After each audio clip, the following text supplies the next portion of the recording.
Habari yenu mashosti zangu mashabiki, mnaendeleaje? Ladies and gentlemen, how are you? How's today guys? I think everybody's okay. Kuna kitu mama leo nilikuwa nataka niambie baadhi ya wanawake, pia nikiambia nafsi yangu. Ndugu zangu, tusipendi tu kupokea na si tutoe. Kutoa sio utajiri. Kutoa ni moyo na imani na kutafuta pepo ndugu zangu. Kutoa kupunguzi mali ya mtu. Ukitoa sadaka upunguzi mali yako ndugu zangu, bali unaongeza mali. Na ndiye maana unaona watu wengi wanaomjua Mungu wanatoa sana sadaka, wanatoa chakula, nguo, wanawapa paka watu pesa ya mitaji, wengine wanatibisha watu ni wagonjwa. Unatoa saizi na uwezo wako, kile ambacho unacho uwezo. Ndugu zangu, tusipendi tu kupokea, sababu sote tunataka pepo. Nani anataka moto wa jahannam? Unakuta baadhi ya kina mama especially wa Kiswahili wanapenda sana kupokea, wapendi kutoa. Ndugu zangu, na washauri pia, naishauri nafsi yangu, kama unacho chochote kidogo, toa kile ambacho unacho na ujitafutie pepo. Ndugu zangu, hapa duniani si ni wapita njia, tunaishi kwa muda. Siku yoyote utaondoka, hakuna kitakachobaki. Sote tutaondoka, hakuna kitakachobaki.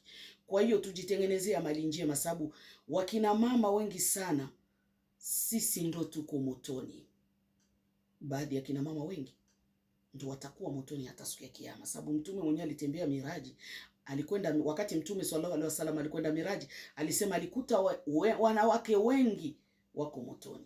Kwa hiyo ndugu zangu, tujitafutie pepo kina mama, tutoe sadaka kile ambacho unacho, sadaka ya siri, sababu sadaka ya siri na sawabu kuliko sadaka ya dhahiri.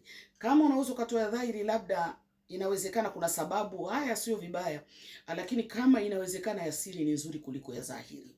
Ndugu yangu, kuna baadhi ya kina mama wana manguo mpaka yanavunda ndani, na kuna watu ambao hawana uwezo wa kununua hata nguo, hata kanda mbili za miguuni, ila unaweka nguo mpaka zinavunda. Ndugu zangu, nguo unayovaa inaisha kwenye mwili wako, ndio ya kwako.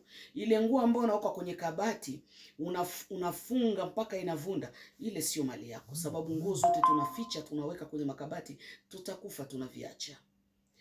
Wapi ambao wale hawana uwezo nguo, wahifadhi mwili yao upate sababu. Mwenyezi Mungu atuzidishie riziki ndugu zangu. Na shauri nafsi yangu pia, na shauri na nafsi zenu. Kina mama ambao wote watafuata hii video yangu, wataona hii video yangu. Kina mama, mjitahidi kwa ajili ya la ilaha illa Allah na kwa ajili ya nafsi zetu. Tutoe sadaka ule uwezo ambao tunao. Ule uwezo, usingoje uwe tajiri uwe bilionia ndio utoe sadaka. Sadaka ni chochote ndugu zangu. Sio lazima utoe sadaka mpaka uonyeshe watu kwenye media, nimempa huyu mgonjwa, nimefanya hivi. No, haihusu. Unaweza kutoa sadaka siri yako ina Mola wako, na ambaye utakayempa sadaka. Na tena tabia mbaya iko kwa kina mama.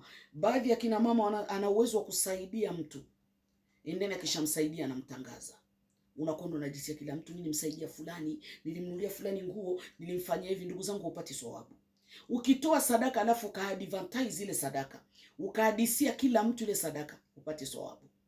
Ndugu zangu, tutoe sadaka, tusikali kupewa tu. Na sisi tuna haki kutoa, sababu sote tuna nafsi, sote tunataka pepo, na sote tunataka maisha mazuri. Sadaka ipunguzi maisha kuwa mabaiti, sababu umetoa sadaka.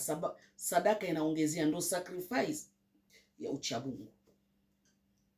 Kwa hiyo wanawake wenzangu, na washauri pia, najishauri nafsi yangu, ule ambaye ana uwezo hata kidogo, kile ambacho kidogo Mwenyezi Mungu alikuruzuku, toa kwenye kile kidogo. Una nguo nyingi, usiziache nguo. Kuna watu warudilia hata nguo, akiva mara moja arudilii. Kama mama leo mimi narudilia nguo hata mara 50, sababu kuna naye nidai. Kuna baadhi ya kina mama warudili nguo. Mtu anaweza kavaa nguo mara moja arudi kuivaa na tia ndani. Ukishatia ndani zinaoza ndani. Kuna watu ambao wana nguo, kuna watu wako uchi. Kuna watu ambao baadhi yao hawana hata slippers, hata kanda mbili za miguuni. Wewe unachukua viatu kishavaa mara moja unatupa chini ya kitanda. Viatu vinavundia mle, vinaharibikia mle. Kuna baadhi ya watu wanalia hata slippers hawana. Kina mama, kile ambacho unacho toa kama unaweza, sababu haya ni maisha. Tutafute pepo, sababu hapa one day tunakufa, hakuna atakayeishi milele. No one can stay forever. Everyone is gonna go guys. Na kule kwa tunakwenda kwenye msambo. Ulifanya nini duniani? Mema gani ulitenda? Tufanye hata mema madogo madogo ya tunusuru madhambi yetu, sababu kina mama tuna mambo mengi sana.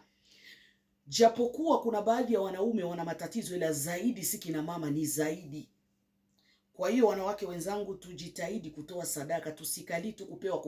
Jamani, kuna msaada sehemu fulani umeshakimbia, kuna msaada sehemu fulani umekimbia, kuna msaada, hupati thawabu.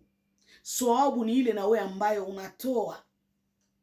Kwa hiyo tutoe kwa ajili ya Mwenyezi Mungu za siri na tuwekeane aibu, na ule ambayo utakayemsaidia kwa ajili ya Mwenyezi Mungu muhifadhie aibu yake. Sio vizuri kutoa siri ya mtu ambaye ulimsaidia. Kina mama wenzangu, ushauri wa mama leo ni huyo. Mtanisamee kama kuna baadhi litawauma, ila na shauri tu, sababu ukweli ni mzuri, ila kuna baadhi ya watu ukweli unawauma. Ndugu zangu, never mind guys, hapa nawakumbusha tu, naikumbusha na nafsi yangu.